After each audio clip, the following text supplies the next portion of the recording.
తెలంగాణ సమాజం అంతా కూడా గలమెత్తాల్సిన సందర్భం ఇది.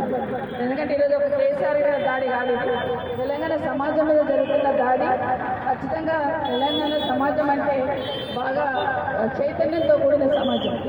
ఈరోజు జరుగుతున్న కుట్ర కానీ, జరుగుతున్న నాటకం కానీ, జరుగుతున్న దాడి కానీ, ఇవన్నీ కూడా కేసీఆర్ గారి మీద జరుగుతున్నాయంతా కూడా తెలంగాణ సమాజం గమనిస్తుంది తప్పకుండా. ఎందుకంటే ఈరోజు వాళ్ళు ఇచ్చిన రిపోర్ట్ అసెంబ్లీలో చర్చించడానికి సిద్ధంగా లేరు,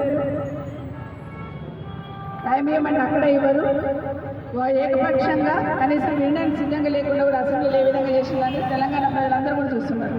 కాబట్టి దానికి నిరసనగా ఈరోజు మనము జయశంకర్ గారికి వినతి పత్రం ఇచ్చాం.